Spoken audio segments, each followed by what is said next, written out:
નમસ્કાર, આપ જોઈ રહ્યા છો નિર્ભય ન્યૂઝ અને હું છું આપની સાથે રિદ્ધિ. ગુજરાતની અંદર અત્યારે વરસાદી વાતાવરણ જોવા મળી રહ્યું છે.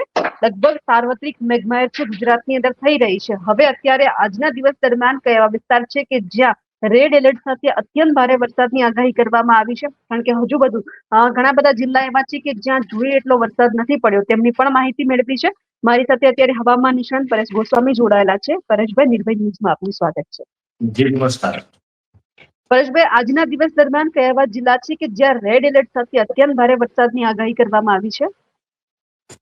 આમ જોવા જઈએ તો રિદ્ધિબેન, આ સિસ્ટમ છે એ બંગાળની ખાડીની છે. એટલે બંગાળની ખાડી તો ચોક્કસથી સક્રિય છે. બેક ટુ બેક ત્યાં સિસ્ટમ બની રહી છે. એ સાથે અરબ સાગર પણ આ વર્ષે નોર્મલ કરતા થોડો વધારે સક્રિય જોવા મળી રહ્યું છે. ભલે અરબ સાગરની અંદર અત્યારે કોઈ મજબૂત સિસ્ટમ નથી બની રહી, પણ એ સક્રિય છે. જે બંગાળની ખાડીની સિસ્ટમો આવે છે એને ક્યાંક મદદરૂપ થાય છે. અને અરબ સાગર સક્રિય છે, જેને કારણે મોન્સૂન ઓફશોર ટ્રફ હોય છે એ પોઝિટિવ જોવા મળી રહ્યો છે. અને મોન્સૂન ઓફશોર ટ્રફ પોઝિટિવ એટલે સ્વાભાવિક રીતે દક્ષિણ ગુજરાત અને સૌરાષ્ટ્રની અંદર પણ વરસાદી ઝાપટાથી લઈ કોઈ સિસ્ટમ ન હોય ને તો પણ ઝાપટાથી લઈને મધ્યમ વરસાદ છે પડતો રહે, કેમ કે મોન્સૂન ઓફશોર ટ્રફ છે પણ વરસાદ આપવા માટે સક્ષમ હોય છે.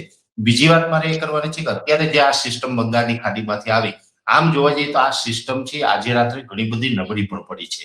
છતાં પણ હજુ રાજ્યના અનેક વિસ્તારમાં વરસાદ પડવાની સંભાવનાઓ છે. જેમાં આમ જોવા જઈએ તો સૌપ્રથમ આ સિસ્ટમ ડિપ્રેશન સ્વરૂપમાંથી જેવી રીતે ઓડિશા ઉપર થઈને પશ્ચિમ દિશામાં આગળ ચાલી એટલે એક વખત તો એના સિયર ઝોન છે એ અરબ સાગરમાં લંબાયો હતો, જેને કારણે ખૂબ મજબૂત બનીને ડીપ ડિપ્રેશન બની હતી. ત્યાંથી મધ્યપ્રદેશ નજીક પહોંચતા પહોંચતા ફરીથી નબળી પડીને ડિપ્રેશનમાં ફેરવાઈ હતી. હવે આ સિસ્ટમ છે એ થોડોક ટનપણાનો લાગી રહ્યો છે. જે પશ્ચિમ દિશામાં તેની જગ્યાએ હવે ઉત્તર પશ્ચિમ દિશામાં આગળ વધી રહી છે. એટલે થોડીક નબળી પડી છે. એને કારણે પણ વરસાદના વિસ્તારોમાં વધારો થશે.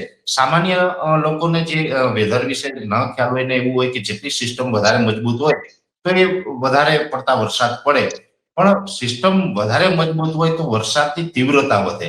પણ જો મજબૂત સિસ્ટમ જ્યારે નબળી પડે છે તો વરસાદના વિસ્તારમાં વધારો થતો હોય છે. કેમ કે 700 એચપીએ લેવલ ને 850 એચપીએ લેવલે જે અસ્થિરતાઓ હોય છે એનો ઘેરાવો છે એ વધી જાય છે જ્યારે સિસ્ટમ નબળી પડે ત્યારે. એમ સિસ્ટમ નબળી પડે એટલે જે ગઈકાલે શક્યતા હતી એના કરતા પણ આજની તારીખ હવે વિસ્તારોમાં વધારો થઈ શકે છે. અને સિસ્ટમનો અત્યારે સેન્ટ્રલ પાર્ટ છે એ આપણે ઇન્દોર અને ઉદયપુર, મધ્યપ્રદેશનું ઇન્દોર અને રાજસ્થાનનું ઉદયપુરથી ઘણી બધી સિસ્ટમ નજીક છે. ગુજરાત ઉપર અત્યારે સિસ્ટમ નથી. સિસ્ટમ તો મધ્યપ્રદેશ અને રાજસ્થાનના ભાગો ઉપર છે, પણ એના આઉટર ક્લાઉડ છે એ અત્યારે ગુજરાત ઉપરથી પસાર થઈ રહ્યા છે ને એક મજબૂત સિયર ઝોન બનેલો છે. એટલે આજે 1 ઓગસ્ટના રોજ પણ રાજ્યના અલગ અલગ વિસ્તારોની અંદર સારો એવો વરસાદ વરસી શકે. મુખ્યત્વે જોવા જઈએ તો આ સિસ્ટમને હિસાબે સૌરાષ્ટ્રના ઉત્તર ભાગો, જેમાં મોરબી, સુરેન્દ્રનગર, બોટાદ, ભાવનગર આ વિસ્તારની અંદર વધુ વરસાદ પડવાની શક્યતાઓ છે. જે આજે રાત્રેથી વરસાદ ચાલુ છે, અત્યારે પણ ત્યાં વરસાદ ચાલુ છે. અને એવી જ રીતે હજુ પણ વરસાદ છે આજ અને આવતીકાલ 2 દિવસ સુધી ત્યાં વરસાદની તીવ્રતા છે વધુ જોવા મળશે. એ સાથે દક્ષિણ ગુજરાત, અને આમ પણ દક્ષિણ ગુજરાત તો આ વર્ષે શરૂઆતથી થોડુંક વધારે સ્ટ્રોંગ રહ્યું છે, ત્યાં વધુ વરસાદ નોંધાયા છે. તો એની અંદર પણ હજુ આવનારા 2 દિવસ સુધી ભારેથી અતિ ભારે વરસાદ, જેમાં આજે 1 ઓગસ્ટનો દિવસ છે અને આજની રાત એમાં દક્ષિણ ગુજરાતની અંદર તમામ વિસ્તાર ભરૂચ, અંકલેશ્વર, રાજપીપળા, સુરત, વલસાડ, નવસારી, વાપી આ તમામ વિસ્તારની અંદર ભારેથી અતિ ભારે વરસાદ વરસી શકે. ખાસ કરીને સુરત આમ બી દક્ષિણ ગુજરાતનું સૌથી મોટું સિટી છે અને ત્યાં પાણીનો નિકાલ છે ઝડપથી નથી થઈ શકતો. ગયા અઠવાડિયે પણ ત્યાં પરેશાનીનો સામનો લોકોએ કરવો પડ્યો અને આજે પણ ત્યાં થોડીક પરેશાનીનો સામનો કરવો પડે તેવી શક્યતાઓ છે. આવનારા 24 કલાક છે સુરત માટે થોડાક ડેન્જર ગણી શકાય. એવી જ રીતે મધ્ય ગુજરાતનું અમદાવાદમાં પણ ગયા અઠવાડિયે ખૂબ ભારે માત્રામાં વરસાદ પડ્યો. રસ્તાઓ બ્લોક થયા, નીચાણવાળા વિસ્તારમાં પાણી ભરાયું. આજે પણ અમદાવાદ અને અમદાવાદની આસપાસ આણંદ, નડિયાદ, ખેડા, વડોદરા આ તમામ વિસ્તારની અંદર સારા એવા વરસાદની સંભાવનાઓ છે. એટલે ચોક્કસથી એટલું કહી શકાય કે આ જે સિસ્ટમ છે વરસાદી સિસ્ટમ, એ સિસ્ટમ ધીમે ધીમે ઉત્તર પશ્ચિમ દિશામાં આગળ વધે ત્યાં સુધીમાં મધ્ય ગુજરાત, સૌરાષ્ટ્રના ઉત્તર ભાગો, દક્ષિણ ગુજરાત અને ઉત્તર ગુજરાતના ભાગો છે એ તમામ વિસ્તારને સારા વરસાદની અસર થશે. ઉત્તર ગુજરાતના પણ તમામ વિસ્તારમાં આજથી જે વરસાદની શરૂઆત થશે એમાં ઘણી જગ્યાએ ભારે વરસાદ પણ જોવા મળશે. મહત્વનું એ પણ છે કચ્છ જિલ્લો, તો કચ્છ જિલ્લામાં પણ સાર્વત્રિક આ રાઉન્ડમાં કચ્છ જિલ્લાને સારો એવો લાભ અત્યાર સુધી મળ્યો છે, અને હજુ 2 દિવસ દરમિયાન કચ્છ જિલ્લાને સાર્વત્રિક સારો એવો વરસાદનો રાઉન્ડ આવશે. એક પશ્ચિમ સૌરાષ્ટ્ર છે કે જે ચોમાસાની શરૂઆતથી થોડાક નબળા રહ્યા છે, અને એમાં પણ જે પશ્ચિમ સૌરાષ્ટ્રમાં ગયા રાઉન્ડની અંદર ગયા અઠવાડિયે જામનગર જિલ્લાને સારો એવો લાભ મળ્યો હતો. આજે પણ જામનગર જિલ્લાના ધ્રોલ, જોડિયા સહિતના ઘણા વિસ્તારમાં સારા એવા વરસાદની શરૂઆત પણ થઈ છે. ત્યાં બહુ ચિંતાનું કારણ નથી, પણ પોરબંદર અને દ્વારકા જિલ્લો છે એમાં થોડુંક હજુ પણ નબળું છે. આશા એવી છે કે પોરબંદર, દ્વારકા જિલ્લાની અંદર પણ આજે 1લી અને આવતીકાલે 2જી તારીખ દરમિયાન વરસાદનો લાભ મળશે. જોકે ગુજરાતના અન્ય જિલ્લાઓની સરખામણીએ પોરબંદર, દ્વારકાને વરસાદનું પ્રમાણ ઓછું ચોક્કસથી રહેશે આ રાઉન્ડમાં, પણ વરસાદનો લાભ મળશે એ ચોક્કસ દેખાઈ રહ્યું છે. એટલે એ પ્રકારે આમ જોવા જઈએ તો આજે 1લી તારીખ ને આવતીકાલે 2જી તારીખ, 2 દિવસ સુધી રાજ્યની અંદર સારો એવો વરસાદ નોંધાશે. 3જી ઓગસ્ટ અને 4થી ઓગસ્ટ આ 2 દિવસ આપણે હળવાથી સામાન્ય વરસાદ પડશે. વરસાદ 3જી તારીખે એકદમ બંધ નથી થવાનો, સિસ્ટમ ચોક્કસથી આપણાથી દૂર જશે, પણ 700 એચપીએ લેવલનો જે ભેજ હોય સાથે મોન્સૂન ઓફશોર ટ્રફ છે એ પોઝિટિવ છે, એટલે આ બંનેને વરસાદનો લાભ, બંને પરિબળોને કારણે ગુજરાતને વરસાદનો લાભ છે 3જી અને 4થી તારીખ દરમિયાન પણ મળવાનો છે. 5 તારીખથી આપણે સંપૂર્ણપણે આ સિસ્ટમમાંથી મુક્ત થશું. હવે સંપૂર્ણપણે મુક્ત થશું, પણ હજુ પણ હું આપને એક ઉલ્લેખ એ કરું છું, આમ ચિંતાનું બહુ કારણ નથી લાગતું. ગુજરાતનું ચોમાસું છે, નિર્ભય ન્યૂઝના માધ્યમથી અમે એપ્રિલ મહિનો હોય, મે મહિનો હોય ત્યારે અનેક વખત એક ઉલ્લેખ કર્યો હતો કે આ વર્ષે અલ્નીનો સક્રિય થવાની શક્યતાઓ તો પહેલેથી જોવા મળી રહી હતી. એ મુજબ અત્યારે અલ્નીનો સક્રિય પણ થયો છે, અને એમાં પણ હવે તો સ્ટ્રોંગ બની રહ્યું છે. જે જુલાઈ મહિનાની અંદર પ્રશાંત મહાસાગરનું તાપમાન 2.5 ડિગ્રી ઉચકાયું હતું, એ અત્યારે જુલાઈના એન્ડ સુધીમાં 3 ડિગ્રી સુધી ઉચકાઈ ચૂક્યું છે, એટલે સ્ટ્રોંગ બન્યું. હજુ પણ વધુ સ્ટ્રોંગ બનવાની શક્યતાઓ છે. છતાં પણ અમે એપ્રિલ મહિનાથી એક વાત કરતા આવ્યા છે કે અલ્નીનો સક્રિય થશે, પણ આઈઓડી એટલે કે ઇન્ડિયન ઓશન ડાયપોલ છે એ પોઝિટિવ રહેશે, જેને કારણે ગુજરાતનું ચોમાસું છે એ નબળું નથી થવાનું. તો એ જ મુજબનું સારું ચોમાસું તો અત્યારે આપણે આજે 1લી ઓગસ્ટ સુધીમાં જોવા મળી રહ્યું છે. અને હવે જૂન અને જુલાઈ એ બંને કરતા હવે ઓગસ્ટ અને સપ્ટેમ્બર છે એકંદરે સારા રહેવાના છે, એટલે બહુ ચિંતાનું કારણ લાગતું નથી. વરસાદ છે અત્યારે જે સિસ્ટમ સક્રિય છે એ 2 દિવસ સુધી આપણે સારા વરસાદના રૂપમાં અસર પણ કરશે. ઉત્તર ગુજરાતમાં પણ ભારે વરસાદની શક્યતાઓ છે હજુ 2 દિવસ. મધ્ય ગુજરાત, સૌરાષ્ટ્રના ઉત્તર ભાગો અને દક્ષિણ ગુજરાતમાં ભારે વરસાદ પડશે. હવે મહત્વનું વાત છે આંકડાઓ. આમ જોવા જઈએ તો વરસાદ છે એ પડે એમાં આંકડાઓનો પણ ખૂબ મહત્વનો રોલ હોય છે. હવે ગઈકાલે જુલાઈ મહિનો પૂર્ણ થયો, 31 જુલાઈ ગઈકાલે ગઈ, આજથી ઓગસ્ટની શરૂઆત થઈ છે. ગઈકાલ સુધીમાં જે વરસાદના આંકડાઓ છે રિદ્ધિબેન, એટલે 15 ઓગસ્ટથી જે ગુજરાતનું ચોમાસું ચાલુ થાય 15 ઓક્ટોબર સુધી, 15 જૂનથી ચાલુ થાય 15 ઓક્ટોબર સુધી ચાલતું હોય. 4 મહિનાનું આપણું ચોમાસું છે એમાં આપણે 46-47 દિવસ પસાર કર્યા છે, અને આ જે 50% હજુ ચોમાસું પૂર્ણ નથી થયું, છતાં પણ ગુજરાતની અંદર 56% વરસાદ વરસી ચૂક્યો છે.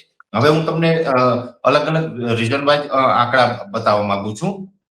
56% ઓલ ઓવર ગુજરાતની એવરેજ, એમાં અમુક જિલ્લામાં ઓછો હોય, અમુક જિલ્લામાં વધારે, પણ જે એવરેજ છે આખા ગુજરાતની એ 56% એ પહોંચી ચૂકી છે. ને હવે એમાં સૌથી વધારે વરસાદ છે દક્ષિણ ગુજરાતમાં અને સૌથી ઓછો છે કચ્છ જિલ્લામાં. એટલે વેધરના નિયમ પ્રમાણે 5 રીજન છે: સૌરાષ્ટ્ર, કચ્છ, ઉત્તર ગુજરાત, મધ્ય ગુજરાત અને દક્ષિણ ગુજરાત. તો સૌથી ઓછો વરસાદ છે કચ્છ જિલ્લામાં, 20% વરસાદ છે એ અત્યાર સુધીમાં વરસ્યો છે. ઉત્તર ગુજરાતની અંદર 42% આસપાસ, એમાં કદાચ પોઈન્ટના પ્રમાણમાં થોડુંક આગળ પાછળ સમજવું, પણ 42% આસપાસનો વરસાદ ઉત્તર ગુજરાતમાં નોંધાયો છે. મધ્ય ગુજરાતમાં આ વર્ષે થોડુંક દર વર્ષની સરખામણીએ સારું છે. મધ્ય ગુજરાતમાં એક અતિવૃષ્ટિ પણ જોવા મળી છે અમદાવાદ સહિતના વિસ્તારમાં. મધ્ય ગુજરાતની અંદર 44% આસપાસનો વરસાદ અત્યાર સુધીમાં નોંધાયો છે. એવી જ રીતે સૌરાષ્ટ્રના ભાગોમાં, સૌરાષ્ટ્રમાં પણ અમુક જગ્યાએ વધારે છે, પશ્ચિમ સૌરાષ્ટ્રમાં ઓછો વરસાદ છે, છતાં પણ ઓલ ઓવર સૌરાષ્ટ્રની જે એવરેજ છે એ 42% વરસાદ અત્યાર સુધીમાં વરસી ચૂક્યો છે. દક્ષિણ ગુજરાતની અંદર સૌથી વધારે 80% આસપાસ વરસાદ દક્ષિણ ગુજરાતમાં વરસ્યો છે. એટલે ઓલ ઓવર ગુજરાતના જે 5 રીજન છે એમાં ટકાવારીની દ્રષ્ટિએ આગળ પાછળ છે, પણ ઓલ ઓવર ગુજરાતની અંદર જોવા જઈએ તો 56% આસપાસનો વરસાદ છે એ અત્યાર સુધીમાં વરસી ચૂક્યો છે, અને હજુ ઓગસ્ટ અને સપ્ટેમ્બર 2 મહિના બાકી છે. આ 2 મહિનામાં પણ સારા વરસાદ પડે તો એકંદરે એટલું ચોક્કસથી કહી શકાય કે ગુજરાતનું ચોમાસું નબળું નથી થવાનું અને સારું ચોમાસું થવાનું છે. ને એમાં પણ આજે આપણે 1લી ઓગસ્ટે બેન વાત કરી રહ્યા છીએ ત્યારે પણ ગુજરાતના લગભગ કહી શકાય કે 80% વિસ્તારની અંદર તો વરસાદ ઓલરેડી ચાલુ છે, એટલે બહુ ચિંતાનું કારણ મને દેખાતું નથી. એક નાનો સવાલ એ પણ છે કે જ્યારે બધી તૈયારી થઈ ગઈ હોય છે ને ત્યારે જે પ્રમાણે વરસાદની આગાહી થતી હોય તેને પ્રમાણે વરસાદ નથી આવતો. ગઈકાલે આપણે ઘણા બધા લોકો એવું કહેતા હતા કે અમદાવાદ કે મધ્ય ગુજરાતની આજુબાજુમાં રેડ એલર્ટ સાથે વીંડીના માધ્યમથી લોકો એવું પ્રિડિક્શન કરતા હતા કે અત્યંત ભારે વરસાદ આવશે.